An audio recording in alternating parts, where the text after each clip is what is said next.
नमस्कार दोस्तों, आप सभी का स्वागत है मेरे YouTube channel travel Ankit Singh Thakur में। आशा है आप सभी स्वस्थ और बढ़िया होंगे। क्या आप जानते हैं कि भारत जैसे विशाल लोकतंत्र को कौन चलाता है? देश किसी व्यक्ति से नहीं, बल्कि भारत के संविधान से चलता है।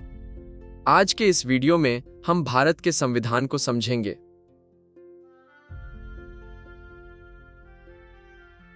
संविधान क्या है?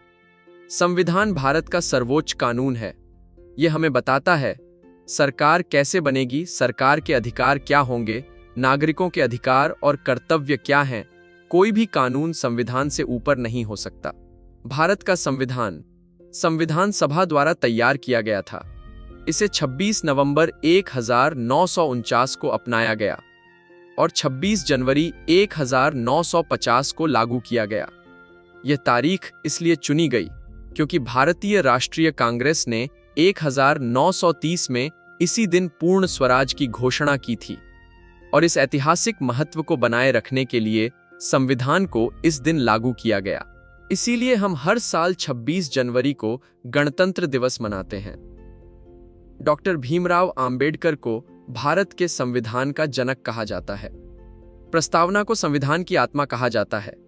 इसमें भारत को बताया गया है संप्रभु भारत स्वतंत्र है, समाजवादी सभी को समान अवसर, पंथनिरपेक्ष सभी धर्मों का सम्मान, लोकतांत्रिक जनता द्वारा चुनी सरकार, गणराज्य राष्ट्राध्यक्ष चुना जाता है।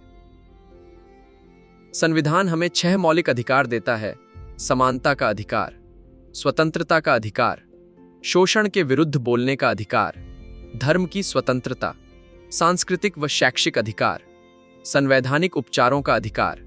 ये अधिकार हमें अन्याय से बचाते हैं। मौलिक अधिकारों के साथ साथ हमारे कुछ मौलिक कर्तव्य भी है। संविधान का सम्मान करना, राष्ट्रीय ध्वज और राष्ट्रगान का सम्मान करना, पर्यावरण की रक्षा करना, देश की एकता बनाए रखना। शक्तियों के पृथक्करण के सिद्धांत पर आधारित भारतीय संविधान के 3 स्तंभ हैं। विधायिका, इसमें संसद, लोकसभा और राज्यसभा और राज्य विधानसभाएं शामिल हैं। यह कानून बनाने के लिए जिम्मेदार है। कार्यपालिका, राष्ट्रपति, प्रधानमंत्री, मंत्रिपरिषद और प्रशासनिक निकाय कानूनों को लागू करने के लिए जिम्मेदार है।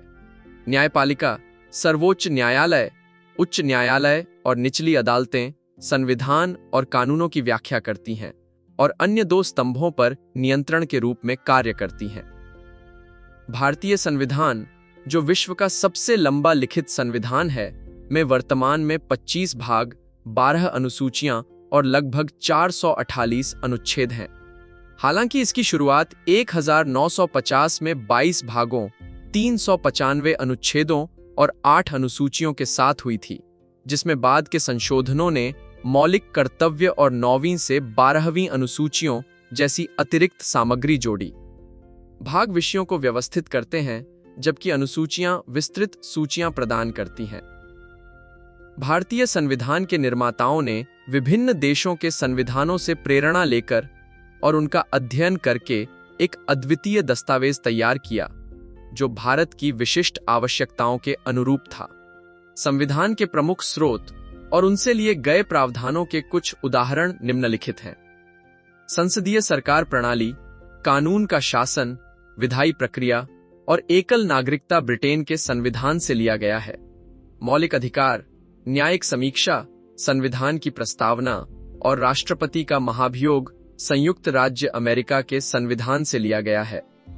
राज्य के नीति निदेशक सिद्धांत और राष्ट्रपति के चुनाव की विधि आयरलैंड के संविधान से लिया गया है। एक मजबूत केंद्र के साथ संघीय प्रणाली और केंद्र द्वारा राज्यपालों की नियुक्ति कनाडा के संविधान से लिया गया है। समवर्ती सूची, केंद्र और राज्य दोनों के अधिकार क्षेत्र वाले विषय और व्यापार की स्वतंत्रता ऑस्ट्रेलिया के संविधान से लिया गया है। आपातकाल के दौरान मौलिक अधिकारों का निलंबन जर्मनी के संविधान से लिया गया है। मौलिक कर्तव्य और प्रस्तावना में सामाजिक, आर्थिक और राजनीतिक न्याय का आदर्श सोवियत संघ के संविधान से लिया गया है। प्रस्तावना में गणतंत्र और स्वतंत्रता, समानता और बंधुत्व के आदर्श फ्रांस के संविधान से लिया गया है। इस प्रकार भारतीय संविधान कई वैश्विक संवैधानिक प्रथाओं का एक संश्लेषण है जिसे भारतीय संदर्भ में ढाला गया है। भारतीय संविधान सभा में शुरू में 389 सदस्य थे, लेकिन 1947 में विभाजन के बाद सदस्यों की संख्या घटकर 299 रह गई, जिसमें प्रांतों से 229 निर्वाचित सदस्य और रियासतों से 70 मनोनीत सदस्य शामिल थे और 284 सदस्यों ने अंतिम संविधान पर हस्ताक्षर किए। तो यह थी भारत के संविधान के बारे में कुछ जानकारी। अंत में मैं इतना कहूंगा कि भारत का संविधान सिर्फ एक किताब नहीं, बल्कि हमारे अधिकारों और देश की नींव है।